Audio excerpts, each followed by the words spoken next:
Assalamualaikum warahmatullahi wabarakatuh. Saya Rosalina Nuranggraini dengan NPM 1911080190. Di sini saya akan menjelaskan materi tentang interaksi sosial dan pengaruhnya. Untuk memenuhi tugas mata kuliah, bimbingan dan konseling sosial yang diampu oleh dosen Siti Raudatul Jannah MPD. Yang pertama yaitu pengertian interaksi sosial. Interaksi adalah proses di mana orang-orang berkomunikasi, saling mempengaruhi dalam pikiran dan tindakan. Adapun pengertian interaksi sosial menurut para ahli. Yang A yaitu interaksi sosial adalah hubungan-hubungan sosial yang dinamis, yang berkaitan dengan orang per orang, kelompok per kelompok, maupun per orang terhadap berkelompok ataupun sebaliknya. Interaksi sosial adalah hubungan timbal balik antar individu dengan individu, individu dengan kelompok, dan kelompok dengan kelompok. Berdasarkan pengertian tersebut, maka pengertian interaksi sosial adalah hubungan yang terjadi antara manusia dengan manusia yang lain, baik secara individu maupun dengan kelompok. Yang B. Ciri-ciri dan bentuk interaksi sosial. A. Ciri-ciri interaksi sosial. Proses interaksi sosial dalam masyarakat memiliki ciri-ciri sebagai berikut. Yang pertama, adanya dua orang atau lebih. Dua, adanya hubungan timbal balik antar pelaku. Tiga, diawali dengan adanya kontak sosial, baik secara langsung maupun tidak langsung. Yang keempat, mempunyai maksud dan tujuan yang jelas. Yang B yaitu bentuk-bentuk interaksi sosial. Interaksi sosial dibedakan menjadi beberapa bentuk, yaitu asosiatif dan disosiatif. Yang A, asosiatif. Asosiatif akan mengarah pada bentuk penyatuan. Interaksi sosial terdiri atas beberapa hal. Yang pertama, kerjasama. Kerjasama terbentuk karena masyarakat menyadari bahwa mereka mempunyai kepentingan-kepentingan yang sama sehingga sepakat untuk bekerja sama dalam mencapai tujuan bersama. Yang B yaitu akomodasi.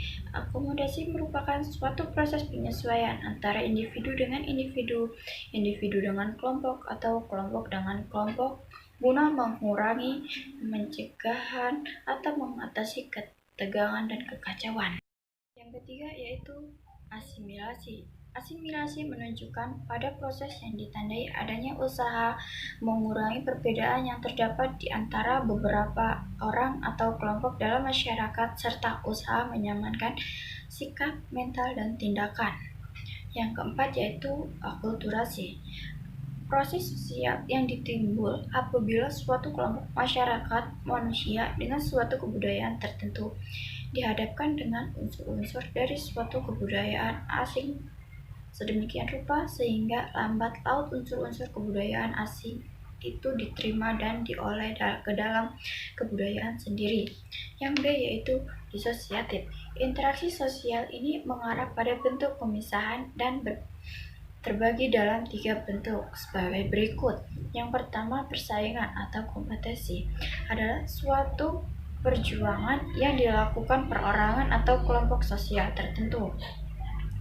Yang kedua, kontravensi adalah bentuk proses sosial yang berada di antara persaing dan pertentangan atau konflik. Yang ketiga yaitu konflik adalah proses sosial antar perorang atau kelompok masyarakat tertentu akibat adanya perbedaan paham dan kepentingan yang sangat mendasar.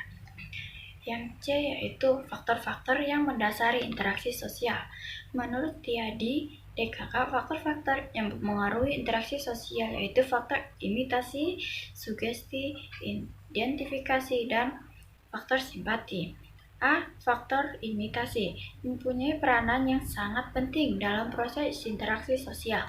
Salah satu segi positifnya adalah bahwa imitasi dapat membawa seseorang untuk mematuhi kaidah-kaidah yang berlaku.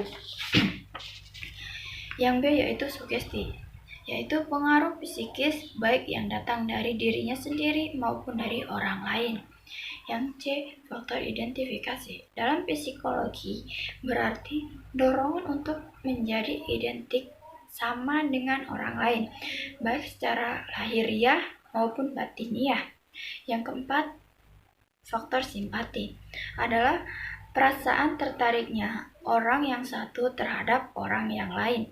Simpati timbul tidak atas dasar logis, rasional, melainkan berdasarkan penilaian perasaan, seperti juga pada proses identifikasi. Sekian yang dapat saya sampaikan, saya akhiri. Wassalamualaikum warahmatullahi wabarakatuh.